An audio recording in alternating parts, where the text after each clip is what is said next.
From the News Talk STL studios in St. Louis, it's the Right Mind Show with Todd Showalter. On tonight's episode, Ron Amlen of the Small Business Monthly on Trump's tariffs, declassifying the JFK files with political trivia savant Rich Rubino, and the Right Mind studio band, Mitch Murphy and the Murphy Tones. Now, putting the fun in your dysfunctional world, here's your host, Todd Showalter. Can I just say this? I mean, I just can't go without saying how I all the time I say what a genius you are. Okay, I'm not trying to flatter you. Was that kind of flattering? That's flattering. It is kind of flattering, but it was. But you are such a genius. You come up with these great ideas just constantly, whether they be marketing or, I don't know, home ec, whatever. But you have all these great ideas. And the one that you came up with now, let me just explain to the audience what's going on, okay? Set the stage. Paint a picture. Let's do it. Just do the jazz music. No, don't do that. Don't do that. Don't do that. But we're having this big controversy here at the station. Like our picture is on the wall, then it's off the wall, then it's on the wall again. It's on the floor sometimes. It's in the trash. On the floor now, but right now it's back on the wall. And you said, wait, don't let that even get you bothered in any way because I have a plan. Everybody knows about this Cory Booker situation. You know, Cory the Booker, the guy that, was filibustering. So he's from New Jersey. Yeah. He's my bookie over there. Right, it's break your freaking legs. Yay, get me a pastrami sandwich. I'm not. You tell the story, okay? Because everybody knows that we were supposed to take over for Dan Bongino, but you came in with this idea today on the very heels of the big picture controversy. Go ahead and tell your story. Now, Cory Booker, what he decided to do is break the all-time record set by Strom Thurmond, famed lovable racist Strom Thurmond. Yes. Strom Thurmond did a filibuster for 24 hours back in the 50s to prevent black people from, voting or living, or it was something really bad. Something like that. And then Cory Booker, he became black, and he said, one day I am going to beat that Strom Thurmond's record. Right. And then 30, 40 years later, he got up and he did a 25-hour filibuster. And now he is the America's lovable racist, I guess. I guess he took the mantle away from Strom Thurmond. And that gave me the idea. I said, Buster, how about we do some fill-in on the radio?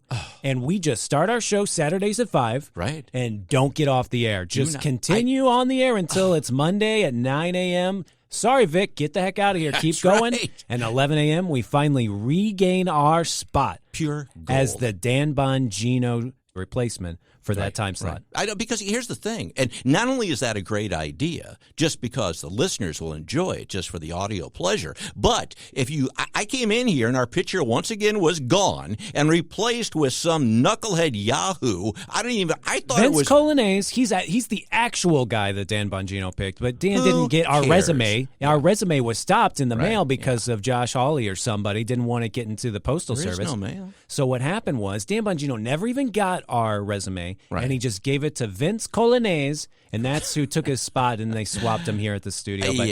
But once Dan hears us on Monday, 11 a.m., that's it. I mean, it's over. It's over. It's game over, okay? And so we have a plan. No, you have a plan. But the fact that you just came up with this when you knew how hurt I was after all my excitement about our picture, and now it was gone. And what I love even better is that when you told me that our picture was down, okay, you didn't wait till I came in and do the show with you today. No. What happened this weekend? You happened to be in my neck of the woods as my wife and I were doing our thrift store thrifting and dollar store dollaring, and you said, hey, what'd you say? You said you're right up the street, didn't you? I said, you know what, Todd? I got some bad news. I want to give it to you in person, face to face. I'm house sitting in Baldwin. Right. You live in Baldwin, Missouri as well. Right. I asked, can we do a dollar store double date? My lady didn't want to come because she was tired, staying up all night, taking care of the cat and the dog. Right. So I met you at the thrift store, St. Vincent de Paul. St. Vincent. Very mixed company over there. There's people yelling because they got nervous ticks. There's ladies swapping stickers from one thing to a cheaper thing. And I said, Todd, your photo on the wall didn't even last 24 hours before Joe Rush, Big Boss Joe, took it off the wall. Down. But if you notice, I was all giddy with excitement like a little kid because I'd found a shrunken monkey head that I wanted to use it as a cocktail coaster, even though I don't drink cocktails. And right in the middle of my giddiness, okay, of this flattened monkey head, you had to say, oh, by the way, our picture is down. You ruined it. You ruined it. It's like, oh, Santa. I can't say what about Santa Claus, but it was like my birthday had been canceled, and you ruined it right there at the thrift store. And what did I say? I don't feel like being here anymore, didn't I? And now, if we can go back up to the St. Vincent de Paul and see if they still have the rest of that monkey. Yeah. Because if we can get a St. Vincent de Paul monkey's paw, we can put curses on all the people that have wronged us over this picture. Look out, Joe! One of the fingers is starting to go down on that monkey's paw. I told him. And it'd be one thing if they put a picture up there to replace it with like a good-looking babe or just a good-looking anybody in general. But this guy looks like he's a shoe salesman at the J.C. Penney that doesn't exist anymore. What the heck? I tell you what. Now, this filibuster. Back to that. When Cory Booker did his filibuster, there were a few rules he had to abide by. Right. Do you know some of those rules? He wasn't allowed to pee-pee. Yeah, right. No poopies. Yeah, no poopies. He couldn't take a break to eat any food. Nothing. And he had to stand the whole time. Right. I don't know if those rules apply to us, but I have 2 diapers on already. I'm set to go. I don't care. No, seriously, I'm like kind of like the commando guy when it comes to like pee-peeing. I mean, I don't have to wear a diaper. I don't wear underpants. If I got to go, I get this, I learned this from Juice the dog. Anytime you have to go to the bathroom, you just squat and people know what you're going to do. Mm-hmm. Okay, and they get out of your way. And I don't have to worry about any undergarments or anything anymore because people see me from a distance saying, oh, he's squatting, get the heck out of the way. And I do my thing. Hey, hang on a sec. No, I don't have to go right now. But I could if I wanted to. And Cory Booker, I have to imagine, if he was wearing a diaper, that C-SPAN had their cameras zooming in on those underwear lines just to see, like, oh, we got a little crinkle back there. How loud is the mic picking up some diaper crinkles back there? He's cheating. We got to see if he's cheating. Now, Strom Thurmond, he actually was able to take bathroom breaks and stuff. So this is an incredible feat. Good for you, Cory. The whole city of New Jersey smells like trash, so they probably don't even notice that you filled your diaper. So they let Strom Thurmond, a notorious, horrible racist, okay, let him take bathroom breaks. But they didn't let Cory Booker, who's actually an African-American weird guy that's on the Democrat side. He's not because he's African-American, because he's Democrat.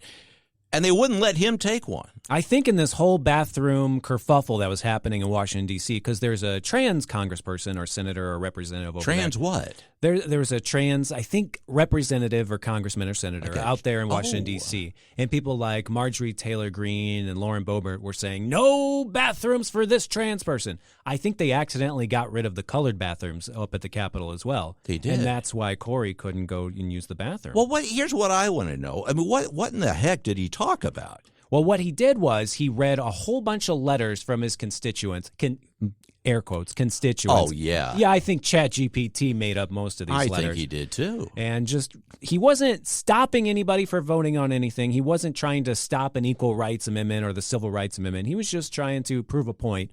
And some people didn't get the point. I guess. I don't know what the point was. He could just talk for 24 hours? Because I know a lot of people, in particular myself, that could talk for 24 hours. And sometimes it seems like they are talking for 24 hours. So was that his only claim to fame, that he could talk for 24 hours? Because there's a relative of mine, I won't mention names, but female that literally could talk for 24 hours. And that would be no big thing. We just call that Thursday. Yeah, he was just basically protesting Trump as a person, just in general. So I bet when he was growing up, he was like, one day, this guy who's over in New York, who's building casinos in my New Jersey, I'm going to get him back by talking for a really long time. He didn't lose his voice either. I was really impressed by that. He kept it all together. I don't know if he was sucking on lozenges or what. Tootsie Rolls like Chris Arps does during the weekday show. Chris Arps sucks on lozenges? Chris Arps has a Tootsie Roll in his mouth 24/7. He's got a juicy mouth every time you you talk to him. Are you sure it's a Tootsie Roll? I know it's a Tootsie Roll because it's brown and is real squishy. That's what I was wondering. Hey, speaking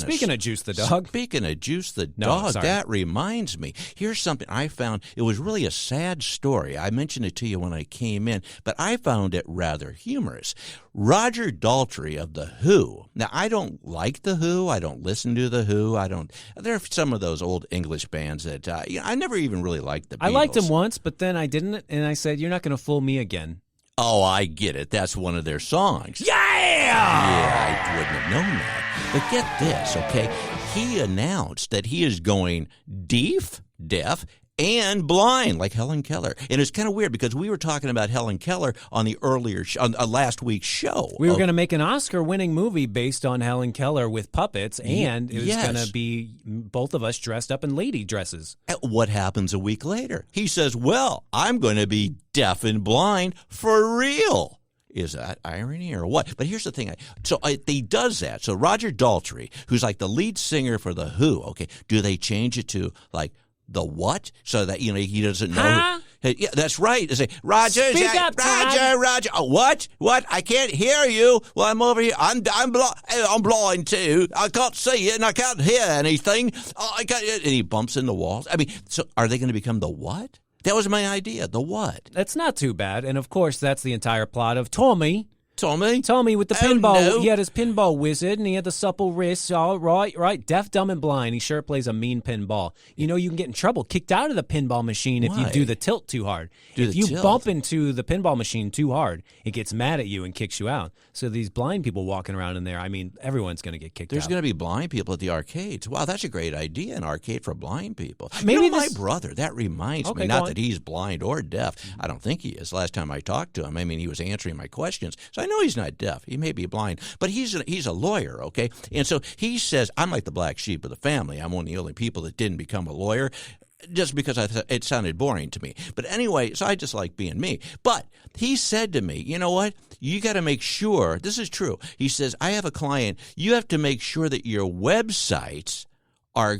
compliant for blind people now. Did you know that? Because you can be, I don't know if he was representing somebody or it was the other way around, but somebody was suing somebody because they were blind, okay? And they couldn't get on a website. They couldn't tell what it was. Yeah, there are these lawyers who specifically go out to troll people over the Americans with Disabilities Act and know that they're going to win. So they'll just find any building that doesn't have a ramp. They'll find any website that's not compliant with whatever ADA rules are with that. I guess it's when you hover over a word, it yells at you. Oh, yeah. Like, hey, this is the homepage, just so you know. I think that's what blind people do when they go on blind websites. Well, it got me thinking because, sometimes I start thinking, kind of like in The Wizard of Oz. But what if there's a lot of our listeners out there that are deaf, that can't hear our show, okay? And maybe most of our listeners just are deaf, they're deaf. Maybe they could start a class action lawsuit that they're deaf people that can't hear the radio. What do you think of that? I think that's great. I would love to see how thick one of our hour-long episodes would be in a Braille book. Because it takes up a lot of space to do the Braille. Yeah. So we'll see if that's even mailable. I mean, we have to print it off, and then we have to mail it to them, and they'll never get it anyway. They'll never get it because the mail doesn't work. Speaking of that, and the mail, I'll get to that in a second, but you talked about blind people. If you go to the DMV, the Department of Motor Vehicles, and renew your driver's license, they have a thing there. Do you want to donate to the blind? Now, do blind people go to the DMV, Department of Motor Vehicles, to get their driver's license? Because I think if they do, I know a few blind people that are out there driving, specifically in my neighborhood. But why would you promote giving money to the blind where you get your driver's license? I bet there's some sort of lobby that got together with the DMV and said, can you just put a little box on the form, and then we'll give you $1 of every $2 that people donate? Because, they asked, do you want to donate to the presidential campaign? And you're like, I'm an illegal immigrant. I can't even vote. Why do I want to donate? That's what I do. And then they want to know if you want your organs, which I don't do. You know why? Because if I was in a car accident, they say, oh, he's donating his organs. You bet this is a good time to save him. Scoop out Todd's brain here and give it to somebody. I checked all the wrong boxes, and I donated my eyes to the blind president. Yeah. And now look at him. What's he going to do with them? Oh, get it? You know what? This blind thing is just a trend because Elton John is also blind, and I think he's doing it just to sell tickets. Oh, so that's... The Roger Daltrey and the Elton John live on tour, maybe, they're turned backwards. I don't know if it's just the back of some guy's head. They're facing the wrong direction. And who happens to be English, too. Mm-hmm. Okay, so maybe it's in... Right, okay. Oh, now I think I'm going blind, too. What I'm tizzy. That bass really slaps. Oh, no. Oh, it's bloody, I can't see. I ran into the dang wall again, I did. Ouch. And then we also have Rich, the savant Rubino coming on. You know what he said? Usually he talks about all this trivia stuff, but he wants to talk about the Kennedy files that are being all released. So I don't know if Rich has some inside information, but he's going to share it with us. And on top of that, we also want to talk to Rich about his new comedy career. Because did you get the text that I sent you? I did, yeah. Yeah, because Rich is now not only a political savant, but he's posting these jokes that he is personally writing. He's writing them himself. He's a joke writer and a comedian that he's posting on Facebook. So he wants to be a comedian now also. Okay. I love that. And, there's 82,000 pages of the JFK files, and I wonder if he's already gone through all of them and picked out the funniest parts. Like, he did. Zapruder? What a funny last name. Oh, my goodness. Jack Ruby? Oh. What is that? Yeah, I saw her grassy knoll. Turned me into a second shooter. Knoll. Oh, I could just go on, but I won't. But, hey, we got all this fun stuff coming up when we come back. But in the meantime, I'm Todd Showalter, along with my bestest buddy, Joey. This is The Right Mind Show. We'll be right back. Coming up next on The Right Mind Show with Todd Showalter, Ron Amlen, publisher of the Small Business Monthly, on Trump's tariffs.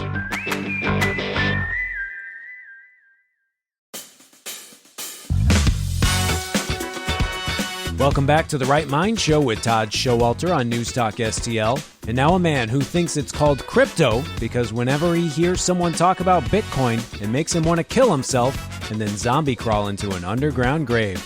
Todd Showalter. And we're back. I'm Todd Showalter, along with my bestest buddy, Joey V. And on the line now, a friend of mine, somebody I've known for a long time. You've known him, too, because this isn't his first time on the show, Joey. It's Ron Amlen, publisher of the Small Business Monthly. They've got a new expo coming up, and I got a few small biz questions I want to ask him. Ron, how are you? I am doing great. How are you guys today? Oh, can't you just tell by that intro how wired and excited we are? We're doing good. Yeah. I love it. Sure. Well, we got the big expo coming up, but we want to talk about some other things too. But why don't you just get into it? The expo is twice a year and it's for small businesses. Tell a little bit about it and what we can expect this time around. Yeah. So it's our 20th year of holding the expos. And basically they're designed for business owners and anyone involved in business that wants to, do better tomorrow than they did today. So it's a full day. It's at the St. Charles Convention Center on Tuesday, April 8th. It's from 11 to 5. We have, I think more than 20 seminars during the day on everything from how to use AI to market your business, to understanding AI, to technology, to financing, to marketing and sales. Everything that you'll need to know to build your business, we'll have a seminar on. And then we've got 70 exhibitors. We've got a big speed networking event from noon to 1. We have a great happy hour from 3 to 5. So it's a great opportunity to learn how to grow your business and then also develop some relationships with some other business owners who might be able to help you. Yeah, and also it's absolutely free, isn't it? I mean, Lisa, it is. It's free to attend. Yeah, and definitely. And so, whether you're a small business, or you've been around for a while, or you're thinking of starting a business, or you just want to network with some people like yourself, it's a great opportunity, isn't it? I mean, how many vendors do you have this year? Because I know, or this time around, because you have one in the fall and one in the spring. I mean, it's usually packed with a lot of different vendors. Oh yeah, we've got over 80, and it ranges in all different types of fields, and most of them have products or services that will help your business grow. And the great thing about the event is it's one day, you meet all these hundreds of contacts in one afternoon under one roof. So it's a great way to meet a lot of people in one day, make a lot of contacts, and meet your future customers. Yeah, I mean, I've been there several times. I'm planning on going this time around, too, and it's always a good time. And, again, you're surprised by the people you meet, and you're surprised by the amount of people that you meet. So I'm looking forward to it. Well, speaking of small business, my friend, what's your opinion on it? What's your take on the small business in St. Louis right now? What's the vibe on it right now? You think we're doing pretty well? Well, I think we are. In NFIB, which is a national organization of independent businesses, they have an optimism index, and in December it was the highest it had ever been for small businesses. So small business owners were extremely optimistic. Now, the last 3 months, and because of the uncertainty around tariffs, I mean that uncertainty has fallen down quite a bit, but it's still at 6-year high. So I think there is optimism. I mean, business owners that I talk to are are focused on growth this year. They think they're going to have some mild growth, some moderate growth. And I think the thing that's keeping folks from really stepping out and trying to grow their business is, are the talks about tariffs and what's going to happen with the whole tariff situation. And so that's putting some uncertainty in business owners' minds, which is probably not good. But all in all, I think there's businesses are looking at growth. I met a couple weeks ago with a group of small business construction contractors, and they're all expecting growth, residential and commercial, this year. They're looking at the pipeline of projects they've got set up, and we're not talking growth like we had in 2017, 2018, or 2019, but we're talking some moderate growth. And so I think a lot of businesses are like that. The last few years, the service sector has done really well in this region. They had some growth last year, and they expect some more growth in 2025. Manufacturers and distributors, they have not had a lot of success the last few years. In fact, they've been in a recession. But even my manufacturing friends are expected to have a little more growth this year. I know in this country, manufacturing was up this January over last January, which is a good sign. And again, everything is looking at some moderate growth. The thing that is holding people back a little bit is that uncertainty over tariffs, because we've never been in this kind of situation. So it's hard to say, what's going to happen. I mean, there's a lot of talking heads making predictions, and really nobody knows what's going to happen with this situation. So it's breeding some uncertainty in business owners' visions for at least the next 6 months. Sure. What do you think, though? I mean, the tariffs are the big talk right now. But if I'm a small business owner, or is this a good time if you're going to go into business to maybe? I don't know if you're going to start a giant factory, but to be American made and owned. I mean, would this be a good time since everything is going to be more domestic? Well, you would think so. I think if you're planning on growing your business, now is the perfect time, because interest rates are lower than they've been. And I don't think they're going back to the good old days anytime soon. And inflation is somewhat under control right now. And it's certainly not at 8 and 9% like it was a few years ago. So if you are looking to get bank financing to grow your business, I mean, now is really the time to do it, because there's uncertainty in the future. Who knows what those things are going to look like in the future? Sure. So yeah, I think now is a great time. Well, you deal with a lot of small business owners, and you read a lot of wonderful articles and things about them. As far as if you had to look into the future, as you just mentioned, what do you think the trend of small business is going to be? I mean, not just in St. Louis, but it could be beyond. But we could talk about St. Louis. I mean, say you were going to start your own business right now. What industries or what sectors do you think are the most profitable right now, or are just the ones that are going to be growing the most? Yeah. Well, it's always easier, and owning a small business is really difficult. 80% fail within 5 years. I mean, it's a difficult thing to do, and it's always easier to start a service-based business than it is a business with an actual product. So if you're going to start an accounting firm or a marketing company or a PR firm or a law firm, that's your chances of success are going to be much greater than if you start a business that has a cost of goods that will go up and down, like a restaurant or a factory or a manufacturer of some kind of widget. Mm-hmm. And so keeping that in mind, there's so much talk right now about the tariffs. And, here in America, trade is only about 15% of our GDP. So, it's not going to affect us as much as they may tell you on the nightly news. And that is not the case for Canada and Mexico and China. I mean, their GDP is much more, their trade is much more important to their GDP, which is certainly why, we're using it as some leverage against them. But, when you think about starting a business, if you start in that service sector, you have a much better opportunity to be successful. And then, you don't have to worry about tariffs directly if you're an accounting firm or a law firm, that sort of thing. As opposed to if you have a product that if you have a restaurant where your food's coming from Mexico or Canada, or you have a product where, you have steel or aluminum coming from China, I mean, then your cost of goods will go up or down. And so that's why starting a service business is always the easier route to go as far as being successful. Well, a lot of people do want to go into business, and you just mentioned 80% of them fail. What do you think the biggest reason businesses do fail?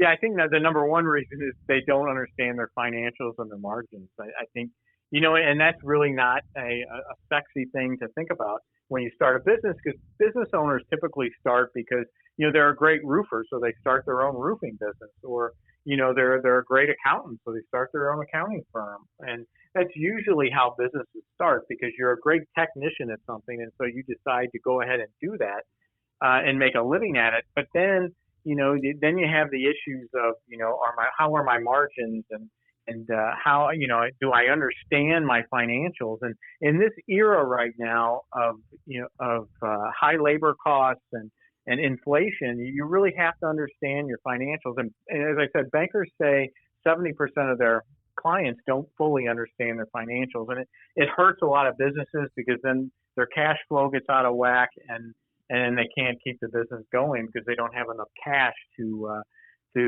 fund the business. So I think that's the number one thing. And the other thing is people, especially for small businesses. Mm-hmm. If you get the right people on the bus, it's amazing where that company can go.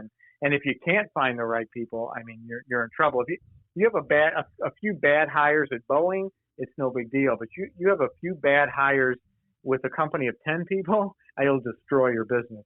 So it's really, people are really important to the success of any small business. Yeah. Well, we talked about, trends and things like that the last time you were on, and one of them, again, we touched base on the AI situation, and we don't have to totally cover that again, but every week it seems to be that new developments are coming out on that. I mean, do you think that's going to play as big of a part as everybody's making it out to be here over the next year or so?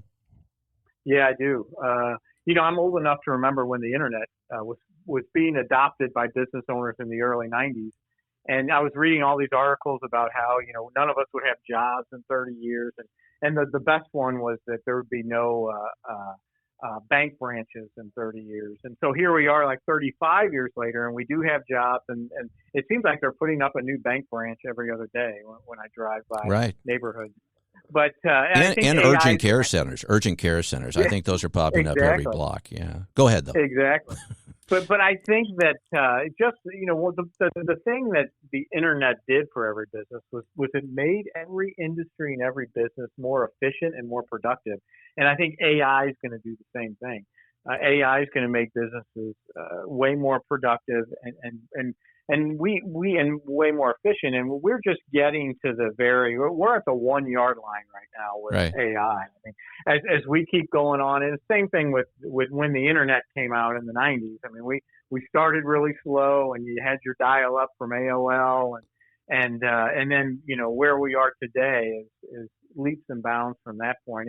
And AI will be the same way. Right now, there's so many different programs you can use, some free, some you pay for, that'll do everything for you, from, looking at your financials for issues that you might have that are upcoming that you don't see yourself, to, handling marketing for you and designing ads for you. So there's every kind of approach, and those will get even better as we go month to month. And so we'll just have to see where it goes. But I think every business needs to start looking at AI right now, kind of dipping their foot in there and kind of seeing how the technology can help them.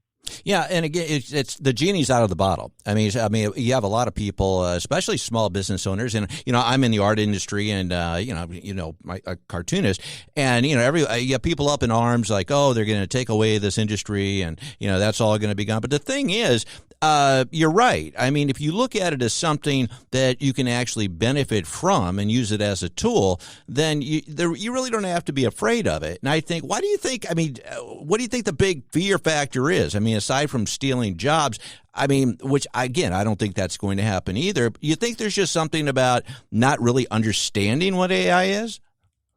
Yeah, there's always a fear of the unknown. I don't think that, and that's in every walk of life. And I know, that AI will change industries. I mean, it will completely change industries, just like the internet did. I mean, back in the day, if you wanted to fly somewhere, you called a travel agent and they made the airfare. They set up the airfare for you. And travel agents were really important in that puzzle. But now, you don't need you just go directly to the airline and do all your stuff. You can do it online. You don't even need a travel agent. And but there are still travel agents out there. They just specialize in other things, so it will change industries. There's no question about it.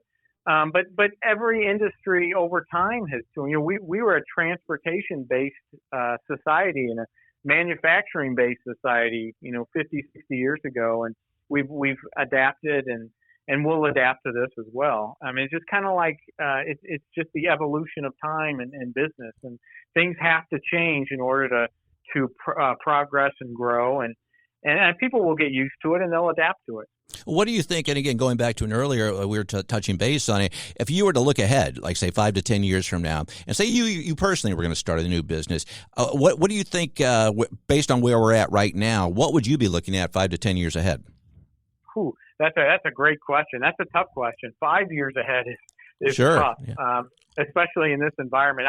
If I was starting a business, I'd stick with a service-based business because I think you can succeed better at that. I keep my expenses low, which you can do with a service-based business, and I'd start to grow it from there. It's difficult to when you look at the future, you think of two things that are going to be really important. You think technology is going to be really important because every business utilizes technology to be successful today. So if you can have a business, a service around that, a managed IT firm or an AI firm to help it, or some type of technology business, I think that'll be a great thing to do in the next 5 to 10 years. The other is healthcare. The baby boomers are all getting up there in the years. They're all getting to retirement age, and they're all going to be using the healthcare system. Mm-hmm. So if you can get involved in healthcare in some way, I think that is another great business and industry to be involved in because there's going to be a lot of you're going to have a lot of customers. And I think that boomer market is and also an underserved market for things like technology and helpful advice and anything to do with that boomer market. I think will be because they're going to have some money. The boomers are going to have money. They're going to need health care, but they're going to want to play their pickleball. They're going to want to travel. They're going to want to have fun. And I think there's a lot of opportunities within that. Yeah, I totally agree. Well, again, the expo is coming up. It's on the 8th, April the 8th, correct? It is. Okay. And again, it's totally free. It's at the St. Charles Convention Center, which is right. You just basically go right over the bridge and it's right there, isn't it? Yep, exactly. Right at the Embassy Suites Hotel there. Okay. And what are the hours again? It is 11 a.m. to 5 p.m. Okay, and is registration required, or can you just show? It is required, or you can show up. If you want to show up, just show up, and we'll give you a name tag and send you on in. Okay, and if they do want to register, should they go to your website? It's a small business month. Okay, and say it is. Yeah, it's stlexpo.com. Okay. Well, Ron, it's always great talking with you. We'll have to get together for lunch here pretty soon, and I look forward to it. And again, thank you for joining us, and I encourage everybody to go check it out. It's a great event. You're going to meet a lot of people. You're going to learn a lot of new things, and I can't recommend it more highly. Thank you, Ron. I appreciate it. Thank you, sir. All right. Thank you. Well, we're going to be talking to Rich Rubino when we come back, the political savant, my dad's favorite guest, and he's going to talk to us about the Kennedy files, among other things. We're also going to ask him some things that he's not expecting. Oh, won't that be fun? That and more when we come back. In the meantime, I'm Todd Showalter, along with my bestest buddy in the whole world, Joe A.B. This is The Right Mind Show. We'll be right back. Coming up next on The Right Mind Show with Todd Showalter, political trivia savant Rich Rubino on the newly released JFK files.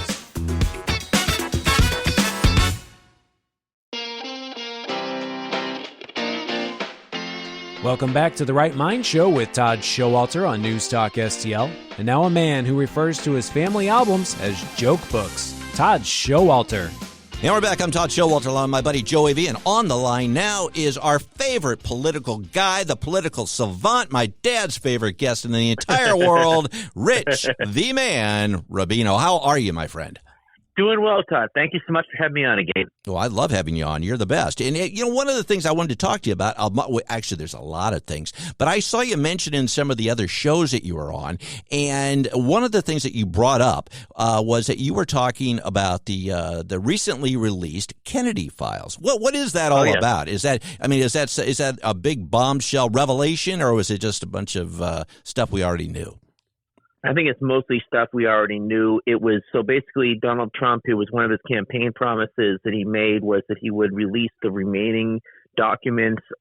He had kept a few redacted during his first administration, but he said he released them. So basically, he's releasing the first tranche so far. There's about 80,000 documents, and so far there's really much that's earth-shattering. A lot of it was about some embarrassments about the CIA, for example, how much they knew about Lee Harvey Oswald and some of his trips to the Soviet Union, for example, but they didn't really follow up on it. And the other thing was there was a lot about the Kennedy administration and Operation Mongoose, which was a failed attempt to try to assassinate Fidel Castro in Cuba, and it just kind of all the ways that they did it. So it was kind of more embarrassing the CIA so far, where there's really nothing that shows one way or the other, whether there was a second gunman or whether Lee Harvey Oswald was the lone gunman. Well, is everything out? I mean, was that it? I mean, have they released everything, or is there still more on the way? There's still more on the way. They're doing it in tranches. So they have the first third came out, and the second third, and the third will come out, and the first third has come out so far. And if you look at it, there's really nothing there. A lot of it was about how the United States tried to assassinate the leader of Dominican Republic, Rubino, at the time, but there's really nothing there. And my guess is that there's going to be nothing that's going to be earth-shattering. My guess is that people who believe that there was a conspiracy will still believe there's a conspiracy. People that believe that there was a lone gunman will still believe there's a lone gunman. I just don't think there's really much there at all. Well, do you think any of it will come out that Epstein really didn't hang himself? That's another one that they're trying to. Yes, I know that I don't know what's going to happen. They're also going to release the files on Martin Luther King Jr. and Robert F. Kennedy, and to see if there's anything there as well. But there certainly are a lot of investigations. But that's a good question. Well, that's all great. I mean, not great, but I mean, it's nice that it's all coming out. But how does that really? I mean, I wondered. Well, okay, that's nice. It's going to put some of the conspiracies to rest. But how does that really serve any of us? I mean, what good is this supposed to do? It really doesn't. I think part of it was that Robert F. Kennedy Jr. was running as an independent. He was probably going to siphon votes away from Donald Trump if he were to during the elections. I think my guess is that part of it was, when you saw with the day that Kennedy dropped out of the race and then he endorsed Donald Trump said with Kennedy there that he would release all the files. So it's something that Robert F. Kennedy Jr. had always wanted to have happen.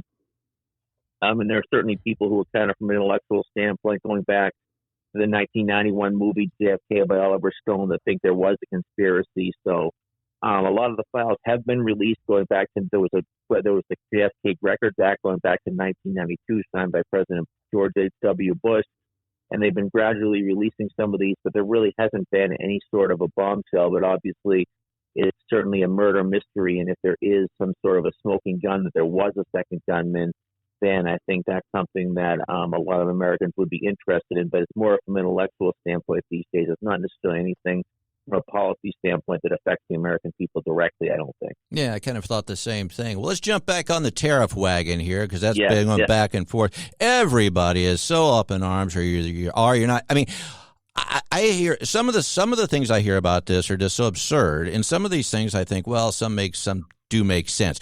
You're the pro here, buddy. Does everybody have to be all as up in arms as they are? What's your take on it? Well, I think based on what the markets are doing today, I can see why people are up in arms. I think a lot of people are afraid that certainly the market has gone down. Now, obviously, this is a short-term thing, and I think that Trump is probably has planned on that there's going to be in the short term there's going to be pain.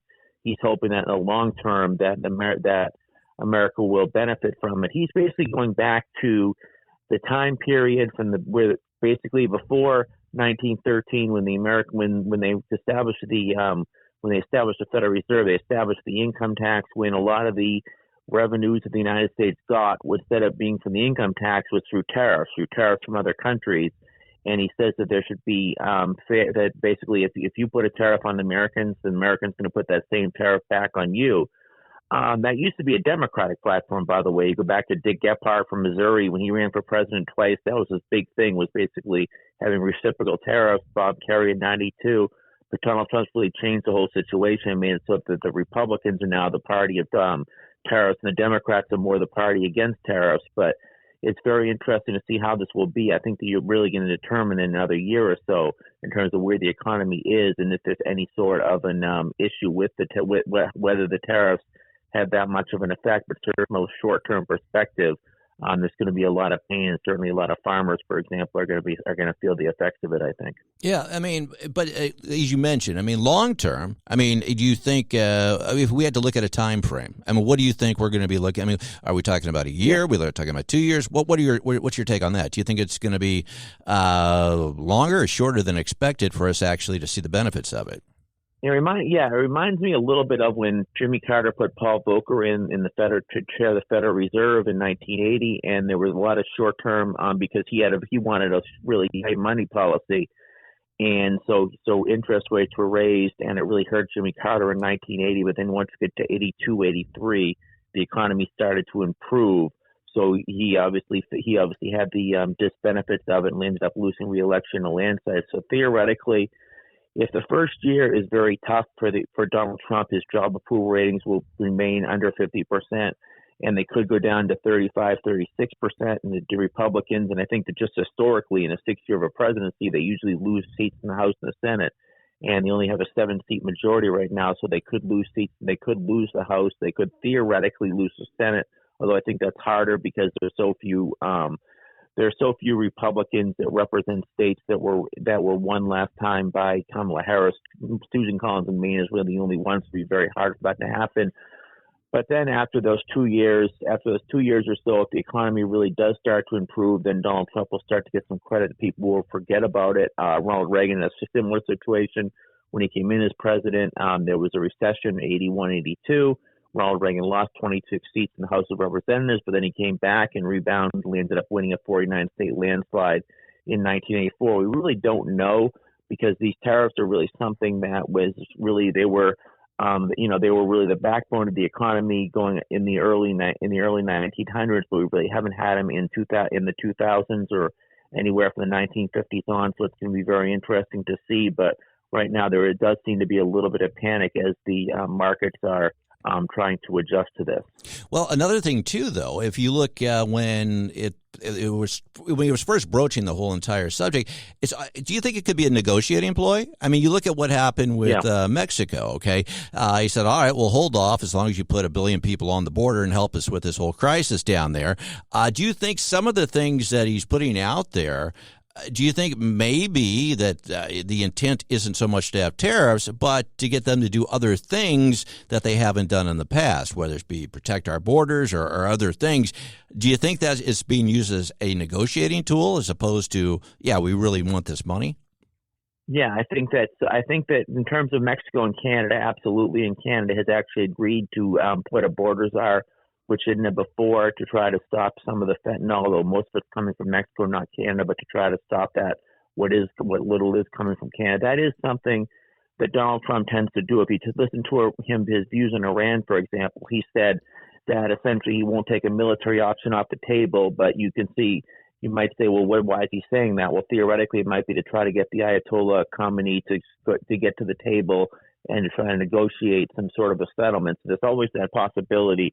But it's very hard. A country like, I don't think that's really necessarily the plan on countries that have like Japan or Vietnam that have big tariffs on the United States. He's basically saying if you put a 25% tariff on the United States is going to reciprocate, and we're going to put a 25% tariff on that country. I guess theoretically, you could make the case that Donald Trump is actually a free trader, because what he's saying is that I support free trade but fair trade. Now, this used to be the Democrats' position, and I think and basically what it's saying is that if you take off all tariffs on the United States, we'll take off tariffs on you, and then theoretically it would be free. He's saying that it's not free because certain countries have tariffs on us, but we don't have reciprocal tariffs on them. So if you put a tariff on us or you have a tariff on us, we're just going to put a tariff right back on you.